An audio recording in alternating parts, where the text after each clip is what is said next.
Hello, आज हम पढ़ेंगे लैकोपेरॉन के बारे में। लैकोपेरॉन एक जीन है जो प्रेजेंट होता है ई कोलाई में। यहाँ पर लैक रिप्रेजेंट करता है लैक्टोज। ये मैंने जीन स्ट्रक्चर बनाया हुआ है, जहाँ पर पी है प्रमोटर, आई है इनहिबिटर, ओ है ऑपरेटर और ये वापस से प्रमोटर आ गया। तो ये हमारे एक अलग से वापस से जीन सीक्वेंस है जिसको हम बोलते हैं ओपेरॉन।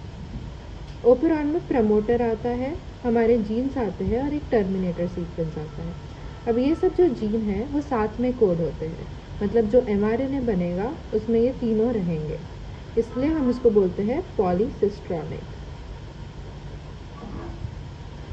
तो ये पॉलीसिस्ट्रॉनिक जीन सीक्वेंस है। यहाँ पर Z कोड करता है बीटा गैलेक्टोसिडेज एंजाइम, जो हमारे लैक्टोज को ब्रेक करता है ग्लूकोज और गैलेक्टोज में। इसका एक साइड रिएक्शन भी होता है जिसमें लैक्टोज से बनता है अलोलैक्टोज। Y से बनता है परमीएज।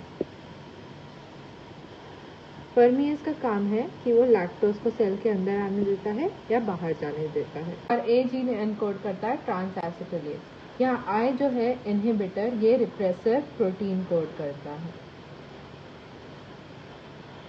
अब हम देखते हैं कि ये लैक जीन कर क्या रहा है। लैक जीन मदद करता है लैक्टोज के मेटाबॉलिज्म में। पर कैसे?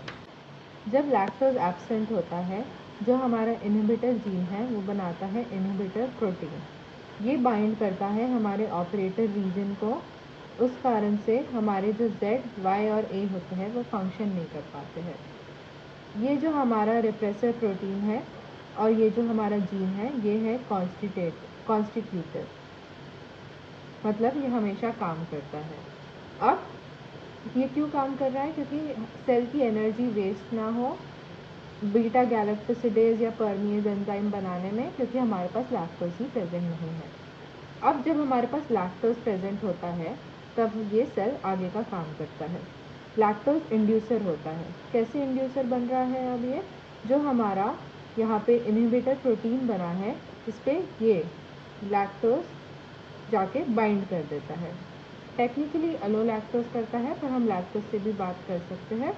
जब यहाँ ये जाके बाइंड करेगा, इसका शेप चेंज हो गया और उस कारण से उसका कन्फर्मेशन और फंक्शन भी चेंज हो जाता है।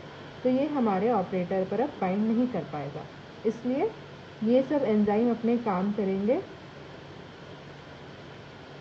और हमारा जो लैक्टोज जो सेल में आ रहा है अब वो भी ब्रेक डाउन होकर हमारा ग्लूकोज और गैलेक्टोज बनाएगा। Let's do some questions. First question is, which of the following acts as an inducer for lactoperon? Lactose is the correct answer because हमने देखा था कि लैक्टोज जो है हमारा इंड्यूसर प्रोटीन को बाइंड कर देता है, तो हमारे ऑपरेटर को वो बाइंड नहीं कर पाता है। Next question is, E. coli cells with a mutated Z gene of the lactoperon cannot grow in the medium of containing only lactose as the sucrose as the source of energy because हम सबसे पहले question को break down करते हैं। Z gene हमारा क्या बना रहा है? Beta galactosidase. अगर बीटा गैलेक्टोसिडेज नहीं होगा तो हमारा लैक्टोज ब्रेक डाउन नहीं होगा। तो हमारा पहला ऑप्शन है कि बीटा गैलेक्टोसिडेज नहीं बनेगा या लैक्टोज का ट्रांसपोर्ट नहीं हो पाएगा अंदर, ये सेकेंड ऑप्शन है। थर्ड ऑप्शन है the lac operon is constitutively active in these cells. Fourth है in the presence of glucose E coli do not utilize lactose. हमारे सबसे पहली बार ग्लूकोज के बारे में क्वेश्चन में नहीं बोला गया है। लैकोपेरॉन कॉन्स्टिट्यूटिवली एक्टिव है सेल में, पर वो लैक इनहिबिटर बनाता है कॉन्स्टिट्यूटिवली। इंड्यूसर हमें चाहिए Z जीन के फंक्शन के लिए। They can not transport lactose from the medium into the cell, पर उसके लिए तो परमीएज चाहिए होता है, तो पहला ऑप्शन करेक्ट है। What is the regulation of a lac operon by a repressor known as? इसका है नेगेटिव रेगुलेशन, बिकॉज जो लैकोपेरॉन है वो लैक्टोज के नहीं होने पर इनहिबिटर प्रोड्यूस कर रहा है और इनहिबिटर का काम हो रहा है। Thank you.